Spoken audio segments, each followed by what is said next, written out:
Hallelujah, hallelujah. Lift up your voice and sing. Now is the time to worship the Lord. We must join our hearts. En el primer libro de Samuel, en el capítulo 18, hay una escena que quiero que nos adentremos, que nos imaginemos. Está un salmista, un jovencillo igual adorando. No tiene un teclado, tampoco un bajo, una guitarra, ni mucho menos una batería, pero tiene un arpa. Recibe toda la gloria. Mientras él está entonando este canto y con una actitud tal vez de adoración, en un ambiente, intentando crear un ambiente de adoración, al frente de él tiene al rey de la nación de Israel, quien no tiene precisamente esa actitud. Recibe toda la gloria. Y le está invitando, ¿verdad? Posiblemente pudo haber sido cualquier otro canto. Seguro que no fue ese, ¿verdad? Pero se presta muy bien para la ocasión. Y por más que está haciéndole el mismo canto una invitación a que se apoye en el Señor, a quien se invoca, a que se dirija hacia Dios, en su corazón hay otro pensamiento. En el primer libro de Samuel, en el capítulo 18, en el versículo 10, dice así: al día siguiente, el espíritu maligno de parte de Dios se apoderó de Saúl. Saúl es este rey, quien cayó en trance en su propio palacio. Andaba con una lanza en la mano, y mientras David tocaba el arpa, como era su costumbre, Saúl se la arrojó, pensando: a este lo clavo en la pared. 2 veces lo intentó, pero David logró esquivar la lanza. No me imagino a David mientras él está, recibe todo, y lo está viendo cara a cara, y está viendo la intención. Tiene esa actitud de adoración, pero a la vez está percibiendo que algo no está marchando bien. Tiene esa actitud de Dios, recibe esta adoración o recíbeme a mí, porque creo que me voy contigo en este momento. Porque el que tengo enfrente creo que me quiere llevar contigo ya. Saúl lo está mirando con unos ojos. Tiene la lanza en la mano. Y seguramente, no sé, imagínense ustedes una lanza, ¿verdad? Algo visible. Pensemos en esto como una lanza. Y es algo que tiene enfrente y está en posición. Entonces David no está pensando, está agarrando la lanza para adorar al Señor y decir, te la ofrezco, ¿verdad? Cuando tiene una actitud así, sabe que algo no bueno viene. En el contexto de este capítulo, de este libro, David ya ha matado a Goliat. Un jovencito quien no permitió que este ejército de los filisteos desafiaran al Dios de los ejércitos. Cuando todo el ejército israelita, nadie se atrevía a decir pero quien principalmente tenía que haber estado ahí al frente, por ser el líder, era Saúl, el rey, y era el primero que no estaba allí. En contrario, estaba él ofreciendo la hija, ofreciendo posición, ofreciendo a cualquier otro que pasara, pero él no era. Pero David, ese es el contexto. David se anima, pasa, conocemos la historia y vence. No solo eso, Saúl conoce a David también como este arpista, ¿verdad? Este salmista, este cantante, que le aplaca el espíritu. Por eso es que está allí, en este salón, en este palacio. Así que David ya tiene una posición aquí, ya es conocido, pero cuando él piensa a lo mejor que las cosas van viento en popa, no es así. La cosa comienza a ponerse mal. A veces pensamos que en la vida cristiana igual, cuando mejor estamos, nos sentimos confiados. cuando tenemos cierta posición, económicamente estamos estables. No quiero decir que estemos ricos, pero bien. Algunos sí, ¿verdad? Pueden estar más ricos. Tenemos nuestra familia, hijos, planes de boda, planes de viaje. Tenemos, no sé, una buena actitud. Y la vida a veces en este caso Dios quiere enseñarnos que hay momentos donde tenemos que empezar a aprender a apoyarnos en Él. David se está apoyando en algunas muletas que a continuación tendrá que aprender a quitarse. Todos entendemos por lo que es una muleta, ¿verdad? Nos sirve para apoyarnos cuando en alguna manera no podemos eficientemente caminar o tenemos algún padecimiento, requerimos de esta ayuda. Nosotros tenemos por costumbre apoyarnos, hacer uso de muletas. Podría ser la esposa, ¿estás de acuerdo? El esposo, podría ser un amigo, el trabajo, el dinero, no lo sé, la posición. David tendrá que aprender a quitarse estas muletas. Capítulo 12, versículo 12 de ese capítulo 18. Así que lo ve, le lanza, lo esquiva 2 veces y sale huyendo. Sale huyendo David. Y versículo 12 dice: Saúl sabía que el Señor lo había abandonado y que ahora estaba con David. Por eso tuvo temor de David. ¿No es curioso que a veces quienes más nos hacen daño precisamente es porque nos temen? Los incomodamos, que nos molestan. A veces no nos damos cuenta, pero es así. Y pensamos, pero ¿qué le he hecho a este? Y es eso, que lo incomodamos, nos tienen temor. Ahora ve Saúl que Dios está del lado de David y con mayor razón le va a temer. Así que dice capítulo 19, versículo 8, el siguiente: volvió a estallar la guerra. David salió a pelear contra los filisteos y los combatió con tal violencia que tuvieron que huir. Ya David había salido huyendo de Saúl, pero por este versículo, voy a ir saltando algunos versículos de aquí en adelante, sabemos que David tiene una posición. Es decir, salió huyendo de Saúl, pero no por esto no había perdido la posición en la que está. Al parecer, después de haber vencido a Goliat, se le puso al mando, pudo haber sido un comandante, un general, no lo sé, pero estaba a cargo de gente del ejército. Aquí enfrenta a los filisteos y sabemos que salen huyendo y es admirado, es querido, es reconocido por Israel. Así que podemos darnos cuenta entonces que David es un general.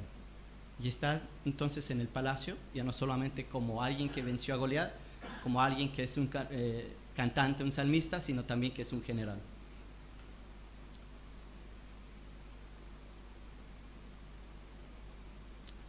Leamos los siguientes versículos 9 y 10.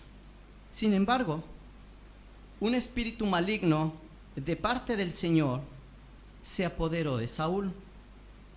Estaba sentado en el palacio con una lanza en la mano. Momento, ¿no ya habíamos leído esta parte? ¿No empezamos con esta misma escena? Mientras David tocaba el arpa, intentó clavarlo en la pared con la lanza, pero David esquivó el golpe de Saúl, de modo que la lanza quedó clavada en la pared. Y esa misma noche David se dio a la fuga, o dicen sus versiones, huyó. Y ponga mucha atención en estas palabras, porque de aquí en adelante vamos a ver repetirse esta palabra bastante. David salió huyendo, y va a ser durante varios años. Así que ahora lo primero que vamos a ver, la primera muleta que va a perder David es su posición. David sale huyendo y entonces ya pierde la posición como general, capitán del ejército, pierde su posición en el palacio. ¿Y a quién se dirige? Se dirige con su esposa. Pero no hemos hablado de su esposa. Así que vamos a tener que regresar un poquito para ver dónde se da este caso de la esposa. Regresemos al capítulo 18, versículo 20 y 21. Mical, la otra hija de Saúl, se enamoró de David. Cuando se lo dijeron a Saúl, le agradó la noticia y pensó: se la entregaré a él como a una trampa para que caiga en manos de los filisteos. Así que volvió a decirle a David: ahora sí vas a ser mi yerno. Le está entregando a Mical, así que ahora sabemos que Mical es la esposa de David, ¿verdad? Aunque lo puso con trampa, va y mata, le pide una dote de 100 filisteos, y curiosamente David va y mata a 100 filisteos. Y ahí está la hija entregada. Así que esa esposa no solamente pierde la posición como general, sino que sabemos que es yerno de Saúl, porque se queda con la hija del rey. Regresemos a donde estábamos en el capítulo 19, versículo 11 y 12. Entonces Saúl mandó a varios hombres a casa de David para que lo vigilaran durante la noche y lo mataran al día siguiente. Pero Mical, la esposa de David, le advirtió: si no te pones a salvo esta noche, mañana serás hombre muerto. Enseguida ella descolgó a David por la ventana y así él pudo escapar. No había transcurrido mucho, ¿verdad? Cuando va Saúl, llega a buscar a David y sabemos la historia. Mical le dice lo que sucede. A ver, sigamos allí leyendo. Al entrar en la casa, los hombres vieron lo que estaba en la cama, era un ídolo. Bueno, ese no es el versículo. Y versículo 17. Entonces Saúl le reclamó a Mical: ¿por qué me has engañado así? ¿Por qué dejaste escapar a mi enemigo? Ella respondió: él me amenazó con matarme si no lo dejaba escapar. Y aquí también es importante que nos fijemos en esta parte, porque de aquí en adelante nunca más iban a volver a ser un matrimonio estable. Esta mentira le costaría a ambos. Por supuesto, no solo como matrimonio iba a afectarles, sino que acrecentó el odio de Saúl hacia David. Así que nuevamente sale David huyendo. ¿Y a dónde se dirigiría ahora? Ha perdido su posición, ya perdió una muleta como posición, ahora pierde a la esposa, otra muleta en quien apoyarse. ¿A quién se va a dirigir? Ahora se dirige al líder espiritual, ¿verdad?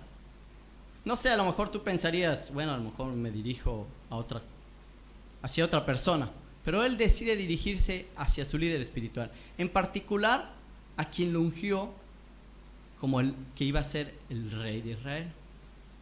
Vamos a buscarlo. Capítulo 20, versículo 1. David huyó de Nayot de Ramá y fue a donde estaba Jonatán. Me estoy adelantando.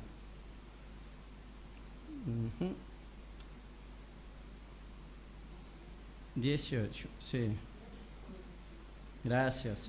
Después de huir y ponerse a salvo, David, versículo 18, en el mismo capítulo 19.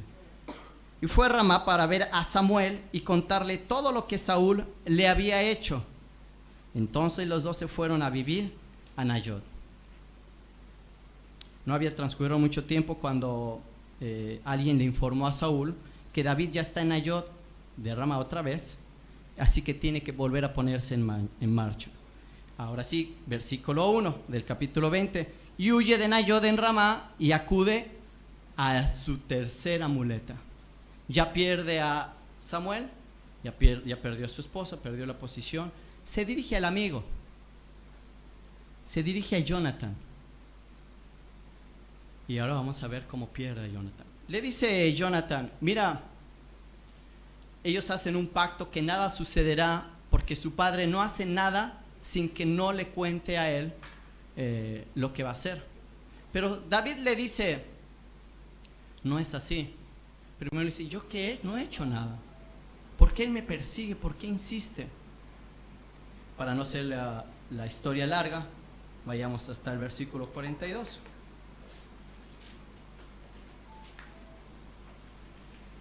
Y dice así: puedes irte tranquilo, le dijo Jonathan a David, pues los dos hemos hecho un juramento eterno en nombre del Señor, pidiéndoles que juzgue entre tú y yo, y entre tus descendientes y los míos. Así que David se fue y Jonathan regresó a la ciudad.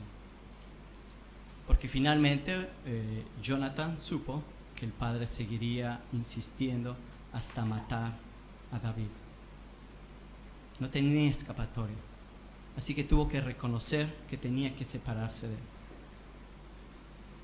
Ya ha perdido su posición, ha perdido su esposa, ha perdido a su líder espiritual, su pastor, ha perdido a su amigo.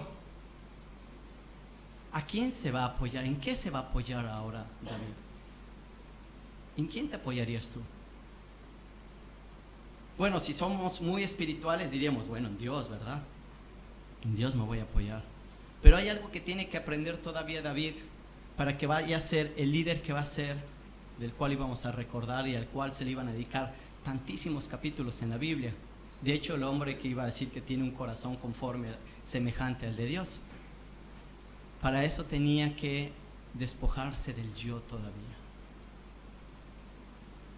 Muchas veces no acudimos a Dios inmediatamente a pesar de las circunstancias. Es más, cuando estamos en algún conflicto, venimos a la iglesia, ¿verdad? Y le consultamos con la hermana, con el hermano, con el amigo, vamos con los padres, llamamos a la madre, ¿verdad? Estamos en esta situación. Ya en la noche venimos y oramos, y entonces sí, cuando le decimos a Dios, ya cuando ya te dieron consejos otros, ya cuando pediste dirección, cuando buscaste apoyarte en otros, entonces sí, ya venimos en la noche con Dios y le decimos, Señor, ¿cómo ves?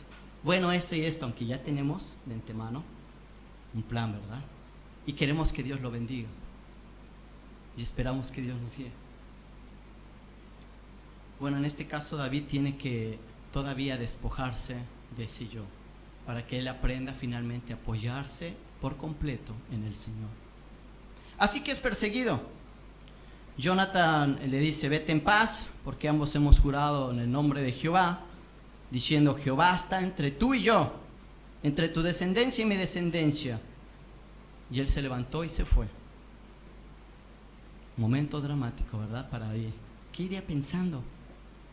Después de tener todas estas, hombre, de ser tan popular, de haber enfrentado a un gigante, de haber enfrentado él solo toda una nación, de estar en tal posición, me lo imagino ahí con las manos en el pantalón, si es que usaban bolsas en ese entonces, pensativo, en el camino, solo, sin el apoyo de su esposa, que importante es, de su familia, sin el apoyo del pastor ya, mucho menos del amigo. ¿A dónde crees que irías ahora? A lo mejor se te va a ocurrir a cualquier lado, pero menos con el enemigo, ¿verdad? Así que veamos versículo 11 al 13. Capítulo 21, versículo 10, primero. Dice así: ese mismo día David, todavía huyendo de Saúl, se dirigió a Aquís, rey de Gad. Y los oficiales le dijeron a Aquís, ¿alguien sabe dónde es Gad? Gad es nada menos y nada más que el lugar donde nació, creció este gigante Goliat. Gad es el lugar donde se concentra el ejército, donde toman decisiones, el centro de operaciones. Gad es el lugar presidencial, donde se reúne también allí el rey Aquís. Gad es un lugar importante donde cualquiera podría reconocer al enemigo, que es precisamente David, a quien les mató hace poco al gigante, a su héroe nacional. Así que yo no lo sé tú, pero yo no me dirigiría a Gat. ¿Por qué se dirige hacia allá? No encuentra reposo David en quién refugiarse, con quién apoyarse. Y al parecer su autoestima, su manera de pensar, no es la correcta, ¿verdad? Comienza allí a desvariar un poco. Pero aún así, con ese temor, él dice, versículo 11 al 13, sigamos leyendo. ¿No es este David el rey del país? ¿No es este el por quien danzaban y en los cantos decían, Saúl destruyó un ejército, pero David aniquiló a 10? Al oír esto, David se preocupó y tuvo mucho miedo de Aquís, rey de Gat. Por lo tanto, cuando estaban por apresarlo, fingió perder la razón y en público comenzó a portarse como un loco, haciendo garabatos en las puertas y dejando que la saliva le corriera por la barba. Tiene un poco de comicidad, ¿verdad? El Señor cuando escribe a veces historias como estas.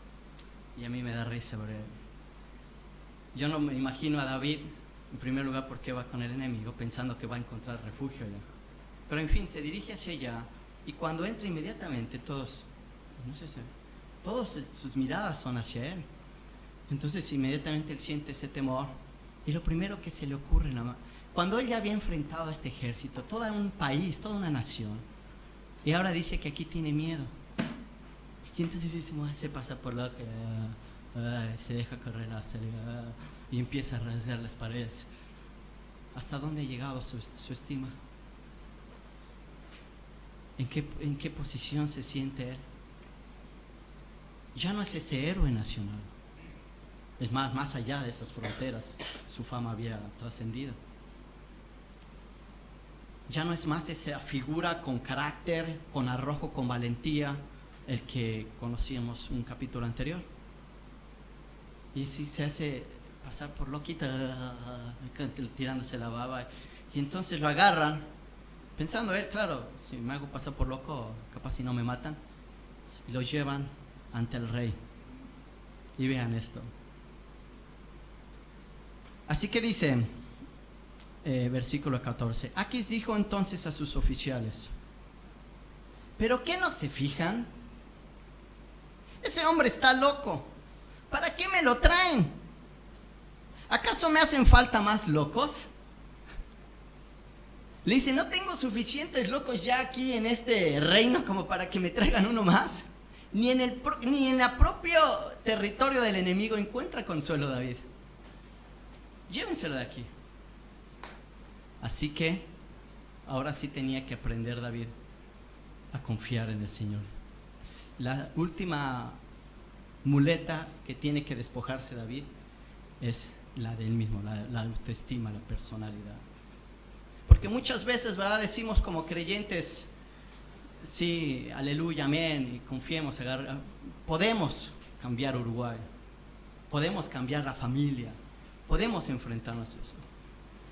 Pero si ustedes se dan cuenta de la manera en que escriben todos en las redes sociales, los adolescentes y jóvenes, lo que están creyendo es, pero sí, confía, y te dicen, confía en ti, sí puedes, cómo no, sí se puede, yo creo en ti, cree en ti mismo. Así que vamos declarando al Señor, pero creyendo que podemos hacerlo nosotros, no el Señor, ¿verdad? Vamos pensando, bueno, tengo cierta cantidad de dinero, bueno, tengo mi posición, tengo mi trabajo, y vamos pensando en las cosas en las que nos apoyamos y poniéndoselas delante del Señor, diciendo que confiamos en el Señor, pero estamos apoyándonos en muchas cosas más y no al final en el Señor. Y David tenía que aprender esto que yo quería dejarles en esta noche. A pesar de lo que ha transcurrido varios siglos atrás con este suceso, esta historia es tan aplicable el día de hoy, esta noche, como en ese entonces. Tenemos la experiencia de apoyarnos en cosas, y yo quiero dejarles 3 advertencias que nos puede dejar esta historia. La primera, las muletas pueden convertirse en sustitutos de Dios. Las muletas pueden convertirse en sustitutos de Dios. Deuteronomio 33, 27 dice: el eterno Dios es tu refugio. Y acá abajo están los brazos eternos. En Isaías 41, 10 dice: no temas porque yo estoy contigo, no desmayes porque yo soy tu Dios, que te esfuerzo, siempre te ayudaré, siempre te sustentaré con la diestra de mi justicia. Así que cualquier muleta en la que estés apoyado puede convertirse en un sustituto de Dios. Y la segunda advertencia es que las muletas mantienen nuestro enfoque horizontal. Siempre nos va a dirigir la mirada en personas o cosas y no verticalmente. Salmo 20, versículo 7 dice: estos confían en carros y aquellos en caballos, mas nosotros, del nombre de Jehová, nuestro Dios, tendremos memoria. Buen versículo, ¿verdad? Tercero, las muletas ofrecen solo un alivio temporal. Va a ser así. Algún día no estará nuestra compañera, nuestro compañero. Es más, los hijos se tendrán que ir. El dinero no siempre es una seguridad, ¿verdad? Tenerlo. El trabajo, aunque no quieras, igual te van a mandar a jubilarte, ¿verdad? Como es acá, forzosamente. Y si no, y si tienes dinero, vas a seguir con un negocio, pero tarde o temprano, ¿verdad? La posición termina. Cualquier cosa en la que puedas pensar va a ser temporal. Pero 2 Corintios 1, 3 y 4, alguien que lo busque, por favor. 2 Corintios 1, 3 y 4 nos dice, quien lo tenga que pueda leerlo. Oremos al Dios y Padre de nuestro Señor Jesucristo. Es el Padre que nos tiene compasión y el Dios que siempre nos consuela. Porque Dios siempre va a estar presente. Él es quien siempre nos consuela. Él es el Padre eterno. Las demás cosas serán temporales. Así que yo quiero dejarles 2 lecciones finales. No hay nada de malo en apoyarse.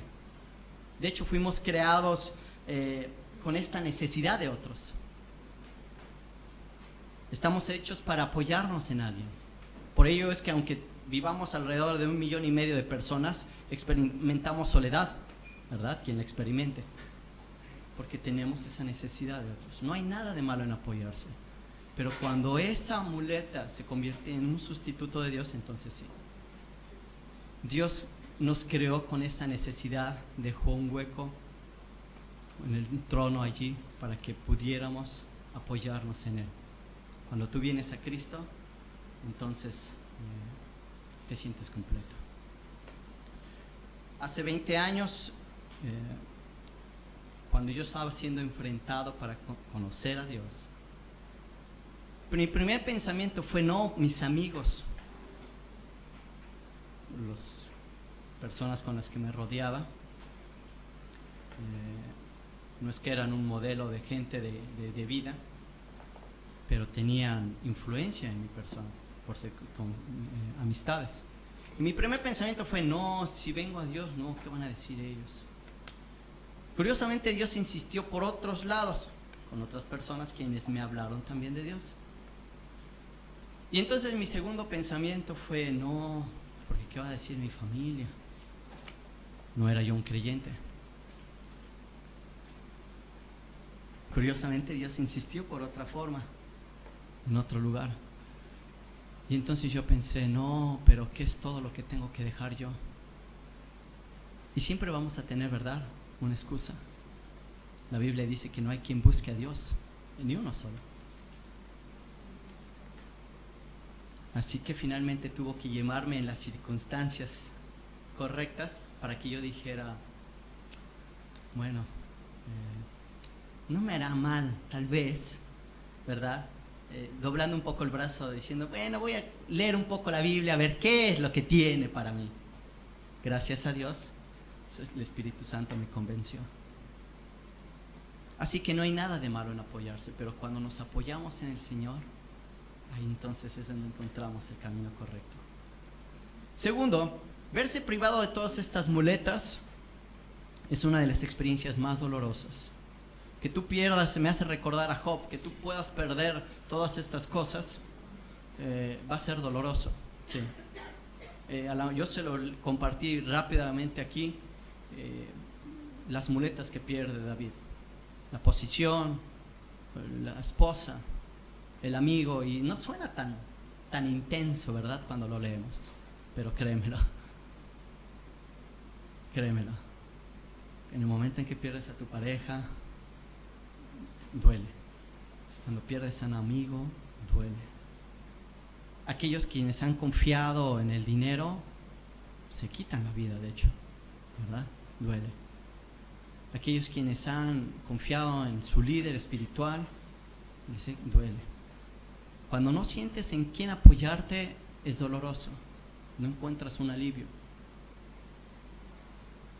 Vivimos en un mundo actual, tan solo esta semana poco no fue intensa, por todos los sucesos que se suscitaron solo en Uruguay esta semana. Agreguémosle todo lo que está sucediendo en el mundo, ¿verdad? Vivimos en un mundo caído. Si el Señor sí o sí nos va a quitar estas muletas, porque lo que Él quiere es que aprendamos a apoyarnos en Él sí o sí, por eso es una segunda advertencia. Una segunda lección. En alguna manera va a buscar quitártelas. Así que qué mejor que te vayas despojando de ellas desde ahora. Qué mejor que comiences por despojarte de ellas antes de que venga ese momento doloroso. Algunos aprenden la lección a tiempo. Otros tenemos que aprender el proceso doloroso. Yo quiero animarles en esta noche que sea en la forma amorosa, en la forma más suave, en la que diga, heme aquí, Señorcillo. Yo quiero despojarme. No sé cómo, todavía estoy luchando con esto, pero ayúdame, Señor. Puedo. En ti puedo. Hallelujah, hallelujah. Lift up your voice and sing. Now is the time to worship the Lord. We must join our